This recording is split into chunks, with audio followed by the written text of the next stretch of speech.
बरगद के पेड़ के पास ससुराल। लो भाभी मैं आ गई, चलो चलते हैं। हाँ सही है, कल रोहन ने वहां की साफ सफाई करवा दी और अब हम सब साथ मिलकर चलते हैं। थोड़ी देर बाद सब रेडी होकर अपने गांव वाले प्लॉट पर जाती हैं। उनकी समर वेकेशन थे, इसलिए सब वहां पर घूमने गए थे। वहां पहुंचने के बाद यहाँ आने के बाद सभी पुरानी यादें ताजा हो जाती हैं। कुछ तो बात है, यहाँ की हवा में जो मजा ही आ जाता है। हाँ भाभी सही कहा आपने, मैं तो यहाँ न जाने कितने समय बाद आई हूँ।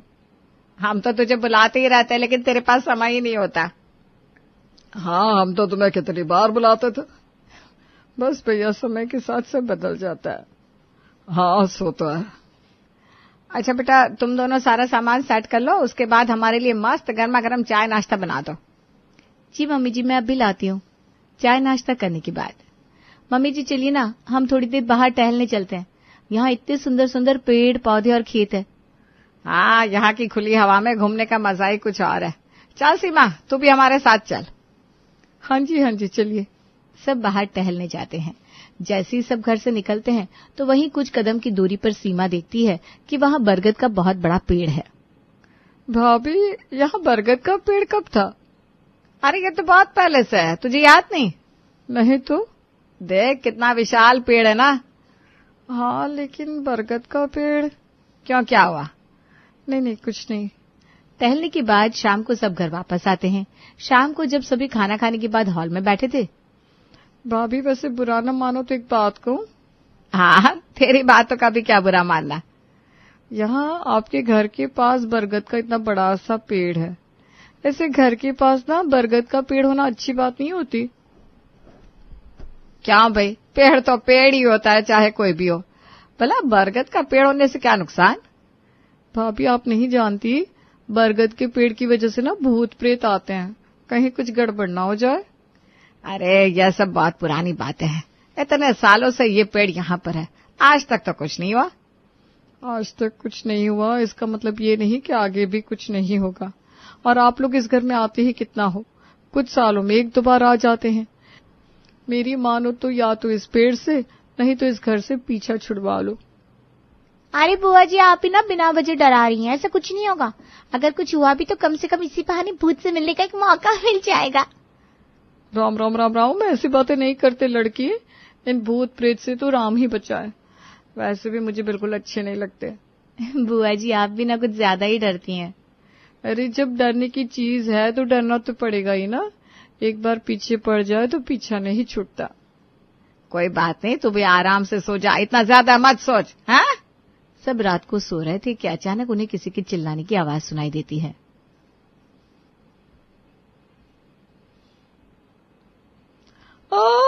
बचाओ बचाओ। वहीं विमला के कमरे में। हाजी देखिए ना, किसी के चिल्लाने की आवाज आ रही है। इतनी रात को भला कौन चिल्ला रहा है? वो तो हम जाकर देखेंगे तभी पता चलेगा ना। एक तरफ विमला और रमेश अपने कमरे से बाहर आते हैं, वहीं दूसरी तरफ बाकी सब भी हॉल में आ जाते हैं। क्या हुआ मम्मी, इतनी रात को कौन चिल्ला रहा है? पता नहीं बेटा। तभी वहां सीमा चिल्लाते हुए आती है। अरे क्या हुआ, ऐसे क्यों चिल्ला रही है? कोई भूत प्रेत देख लिया क्या? हाँ भाभी, वहां ना एक भूत है। अरे लेकिन ऐसा कैसे हो सकता है? जीजा जी आप बताइए, कुछ हुआ है क्या इसे? पता नहीं, मैं तो सो रहा था, अचानक इसकी आवाज सुनी तो इसने बताया कि इसने वहां किसी को देखा। बुआ कुछ नहीं है, आपका वहम होगा बस। मेरा वहम नहीं है, मैं सच कह रही हूँ, यहाँ पर सच में कोई तो है। अरे हम यहाँ पहले भी आए हैं, लेकिन आज तक तो ऐसा कुछ नहीं हुआ। अरे कुछ नहीं, आराम से सो जाओ सब। वैसे मैंने भी एक अजीब सी परछाई तो देखी थी, कुछ तो जरूर है यहाँ।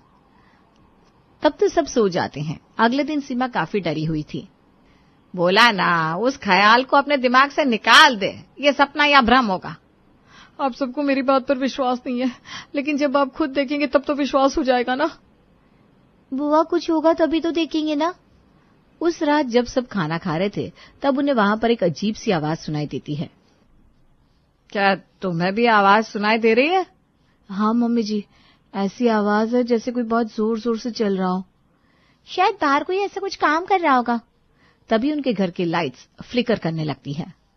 अरे अब लाइट को क्या हो गया? लगता है सर्किट में कुछ खराबी है, मैं अभी जाकर चेक करता हूँ।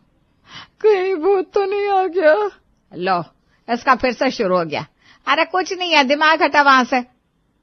मम्मी मुझे डर लग रहा है।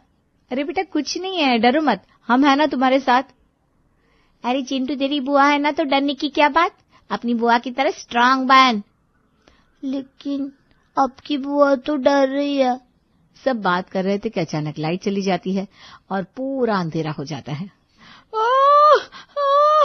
अरे अब क्या हो गया? डरो मत, हम अभी चेक करवाते हैं क्या हुआ है। थोड़ी देर बाद लाइट आती है। देखा कुछ नहीं था, बस तार कट गई थी। चलो अब सब सो जाओ, पूरा दिन बहुत भूत भूत कर लिया। खाना खाने के बाद जब सब टीवी देख रहे थे तो अचानक उनके टीवी का चैनल बदल जाता है। इस टीवी को क्या हो रहा है अब? पता नहीं मम्मी जी, शायद पुराना हो गया ना, इसलिए ऐसा हो रहा है। मैं वापस वही चैनल लगाती हूँ। पायल जैसे ही चैनल चेंज करती है तो दोबारा चैनल चेंज हो जाता है। लगता है ये सब भूत कर रहा है। हाँ, भूत को कब से टीवी देखने का शौक हो गया? लगता है टीवी खराब हो गया है, इसे भी ठीक कराना पड़ेगा। रात को जब सब सो जाते हैं तब आधी रात को विमला को एहसास होता है कि कोई उसके पैरों को छू रहा है। तब वो देखती है, अरे कौन है? उसके सामने सफेद साड़ी में एक महिला थी जिसका चेहरा बालों से ढका हुआ था। उसे देखकर विमला जोर से चीखती है, बचाओ!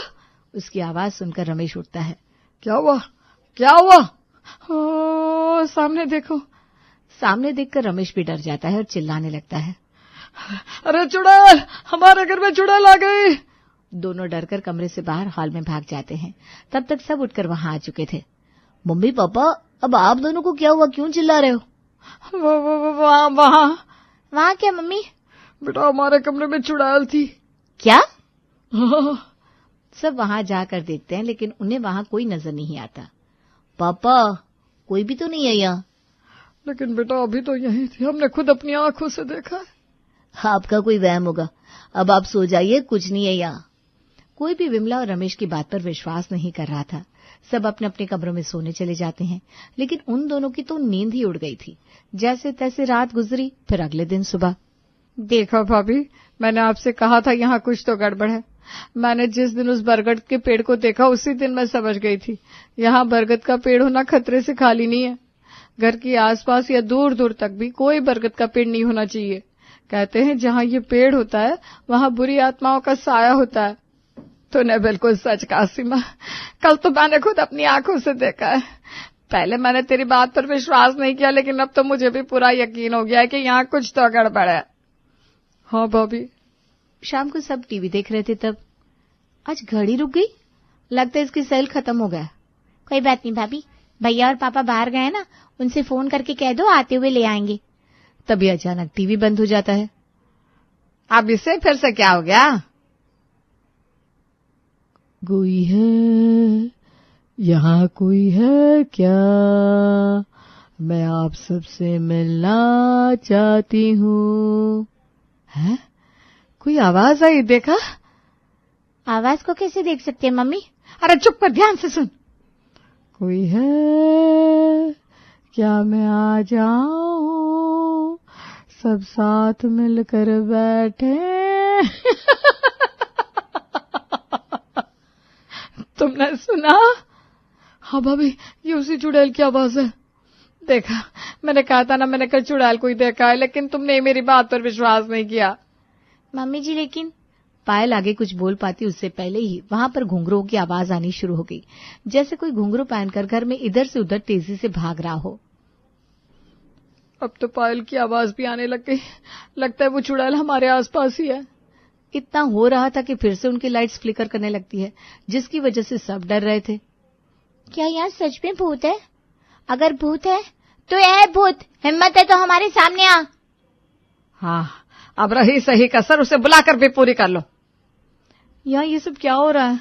अब तो मुझे भी बहुत डर लग रहा है। मम्मा, क्या यहाँ सच में भूत है? मुझे डर लग रहा है। नहीं बेटा, ऐसे रोते नहीं, डरो मत, हम है ना तुम्हारे साथ। लेकिन मम्मा, अगर भूत हमें खा जाएगा तो हम क्या करेंगे? अरे बेटा, जब हमें भूत खा ही जाएगा तो उसके बाद तो हम कुछ कर ही नहीं सकते, हमें उससे पहले कुछ करना होगा। थोड़ी देर बाद सब शांत हो जाता है।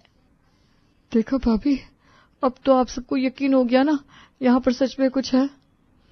हाँ भाई, मुझे तो पूरे तरीके से यकीन हो गया है। मुझे तो अब जरा सा भी डाउट नहीं है। लेकिन मम्मी ऐसा कैसे हो सकता है? अचानक से हमारे घर पर भूत कैसे आ सकते हैं? मुझे कैसे पता, मैंने थोड़ी ना बुलाया उसे। थोड़ी देर बाद वहां रमेश और रोहन आ जाते हैं। क्या बात है, सब इतने डरे हुए क्यों हैं? पापा, जब आप दोनों बाहर गए थे तब यहाँ पर भूत आया था। क्या? हाँ, आज तो हमने उसकी आवाज भी सुनी और पायल की भी आवाज आ रही थी। आज फिर से लाइट बार बार जल रही थी, बंद हो रही थी। मैं तो कहती हूँ जी, यहाँ सच में भूत है। मम्मी, भूत वूत कुछ नहीं होता। शायद आज भी उस दिन की तरह बिजली का तार कट गया होगा, इसलिए ऐसा हो रहा है। बिजली की छोड़ो, लेकिन आज तो हमने उसकी आवाज भी सुनी है। हाँ, सब उस बरगद के पेड़ की वजह से हो रहा है। मैंने तो पहले ही कहा था, लेकिन किसी ने मेरी बात पर विश्वास नहीं किया। मैं तो कहती हूँ अभी भी समय है, इससे पीछा छुड़वा लो, नहीं तो बहुत देर हो जाएगी। एक बार भूत किसी के पीछे लग जाए ना तो आसानी से पीछा नहीं छोड़ता। तूने बिल्कुल सही कहा सीमा। क्या आप लोगों ने बार बार भूत भूत लगा रखा है? मैंने कहा ना, भूत वूत कुछ नहीं होता। और रही बात बरगद के पेड़ की, वो एक मामूली पेड़ है, उस पेड़ से भूत का क्या लेना देना? अगर तुझे हमारी बात पर विश्वास नहीं ना तो जाकर खुद देख ले। बरगद के पेड़ के पास हमेशा चुड़ैल का साया होता है, जो अब इस घर पर भी लग गया है। ठीक है, मैं अभी इसी वक्त बरगद के पेड़ के पास जाता हूँ। नहीं नहीं बेटा, वहां मत जाओ, बहुत खतरनाक है। आप वहां मत जाइए, इस समय कुछ भी हो सकता है। चिल भाभी, कुछ नहीं होगा। कैसे कुछ नहीं होगा? अभी तुमने खुद अपने कानों से सब आवाजें सुनी ना रिया? हाँ भाभी, लेकिन भूत वगैरह कुछ नहीं होता। चलिए भैया, मैं भी आपके साथ चलती हूँ। चल। रिया और रोहन दोनों घर के सामने बरगद के पेड़ के पास जाकर खड़े हो जाते हैं। सब उन्हें वहां जाने से मना कर रहे थे, लेकिन वो नहीं मानते। थोड़ी दूरी पर खड़े होकर सब उन्हें देख रहे थे। बस बेटा, वापस आ जा। देखा मम्मी, मैंने कहा था ना, यहाँ कुछ नहीं है। वही तो, बिना वजह सब डर रहे थे। अरे हम तो यहाँ पहले भी आते थे और इस पेड़ के नीचे आराम करते थे, तब तो हमें कुछ नहीं हुआ। देखो, मैं इसे हाथ लगाकर दिखाता हूँ। जैसे ही रोहन उस पेड़ को छूता है, वैसे ही उन दोनों के ऊपर एक बड़ा सा कंकाल जाकर गिरता है, जिसे देखते ही दोनों डर जाते हैं। मम्मी, ये क्या हो गया? या तो सच में भूत है भैया, भागो। दोनों चिल्लाकर वहां से भागते हैं। मैंने कहा था ना, वहां मत जाना। अब खुद अपनी आंखों से देख लिया ना। अब तो हो गया ना विश्वास, वरना हमें तो सब झूठा ही समझ रहे थे। हाँ, अब तो मुझे पता चल गया, कुछ तो गड़बड़ है। बहुत डरावना था। तुम्हें ही शौक था ना भूत से मिलने का? अच्छा हुआ, अब तो आमने सामने मिलकर आ गई। हाँ भाभी, अब तो मैंने भी देख लिया, अब और कुछ नहीं दिखना बस। उस रात सभी बहुत डर जाते हैं। अगले दिन सुबह, मुझे नहीं लगता कि अब हमें इस घर में रहना चाहिए। हाँ, हम पेड़ से तो पीछा नहीं छुड़वा सकते, लेकिन घर से पीछा छुड़वा लेना चाहिए। हाँ भैया, आपको इस घर से पीछा छुड़वा लेना चाहिए, क्योंकि भूत का मामला है। एक बार भूत का साया पीछे पड़ जाता है तो चाहे कहीं भी क्यों ना चले जाओ, वो कभी पीछा नहीं छोड़ता। हाँ, बुआ बिल्कुल सही कह रही है। इन सब से ना चिंटू भी बहुत डरा हुआ है। हमें जल्दी ही घर वापस जाना चाहिए। हाँ बहू, हम आज इस घर के बारे में कुछ सोचते हैं, तब तक तू पैकिंग शुरू कर दे। ठीक है मम्मी जी। चलिए भाभी, जल्दी पैकिंग करते हैं, मैं भी आपकी मदद करवाती हूँ। चलो। रिया और पायल वहां से चली जाती हैं। तो अब हम इस घर का क्या करें? बेच देना चाहिए। नहीं भैया, आप इस घर को ऐसे नहीं बेच सकते। भूत की वजह से ना तो कोई इसे खरीदेगा, ना ही इसकी इतनी कीमत मिलेगी। अरे चाहे हमें इसका 1 रुपया ना मिले, इतना सब कुछ होने के बाद मैं तो इस घर को अपने पास ना रखूं। ऐसे घर को कौन ही रखना चाहेगा भाभी। इतना सब कुछ होने के बाद सभी बहुत डरे हुए थे और जल्दी वहां से जाना चाहते थे, लेकिन रात तक सबका प्लान बदल जाता है। हम अभी कुछ दिन इसी घर में रुकेंगे। लेकिन क्यों बहू? बस मुझे यहाँ रहना अच्छा लग रहा है। अरे सुबह तक तो तुम सब बहुत डर रहे थे, तुम्हें यहाँ से जल्दी निकलना था। हाँ, लेकिन अब नहीं जाना। लेकिन भाभी, यहाँ भूत है। अरे कोई बात नहीं, भूत ही तो है, वो हमें कोई नुकसान थोड़ी ना पहुंचा रहा है। रात को जब सब सो रहे थे, तब फिर से विमला के कमरे में चुड़ैल आती है। चुड़ैल, तुम सब इस घर को छोड़कर चले जाओ, नहीं तो मैं तुम्हें छोड़ूंगी नहीं। फिलहाल तो हम तुम्हें छोड़ेंगे नहीं। तभी रूम की लाइट जलती है। पीछे से रिया, पायल और रोहन तीनों आते हैं और उस चुड़ैल को पकड़ लेते हैं। यार ये सब क्या हो रहा है? जब उस चुड़ैल के बाल हटाए जाते हैं तो सीमा को उस रूप में देखकर सब हैरान हो जाते हैं। सीमा तुम? हाँ, हमें तो दिन में ही सब पता चल गया था। पायल और रिया पैकिंग कर रही थी, तब उन्हें कुछ चौंकाने वाला मिलता है। अरे तुम दोनों ने हमें इस तरह अलग क्यों बुलाया? मम्मी, हमें कुछ मिला है। अब फिर से मत कहना कि भूत मिल गया। नहीं, अब ये सामान देखो। विमला टेबल पर रखा सामान देखती है। ये तो सफेद साड़ी, घुंघरू और रेडियो है। इन सब का मैं क्या करूं? मम्मी जी, आप समझे नहीं? अरे तो समझाओ ना। ये सब सामान हमें बुआ जी की अलमारी से मिला है। इस रेडियो में वही आवाज है जो उस दिन हमने सुनी थी। तुमने ऐसा क्यों किया सीमा? क्योंकि मुझे ये घर अपने नाम करवाना था। सारी प्रॉपर्टी आपके नाम है, लेकिन मेरे पास क्या है? कुछ भी नहीं। मैंने कभी कुछ नहीं मांगा, लेकिन मुझे भी तो कुछ चाहिए था। जब मैं यहाँ आई और मैंने बरगद का पेड़ देखा, तब मुझे आइडिया आया और मैंने ये प्लान बनाया। सिर्फ इस प्रॉपर्टी को हड़प करने के लिए तुमने ऐसा किया? ये सब करने के लिए तुम इतना गिर जाओगी, मैंने कभी नहीं सोचा था। अरे अगर ऐसा ही था तो तुम मुझसे कह देती। क्या आपको खुद से नजर नहीं आया भैया? हर चीज कहकर नहीं मांगी जाती। अरे लेकिन तुमने ये जो किया वो कितना गलत था सीमा। मुझे आप दोनों से ये उम्मीद नहीं थी। भूत का सच सबके सामने आ जाता है। यहाँ कोई असली भूत नहीं था, बल्कि उनकी बुआ और फूफा जी इस सारे खेल में शामिल थे। सच पता चलने के बाद उनके रिश्ते में दरार आ जाती है और कुछ भी पहले जैसा नहीं रहता।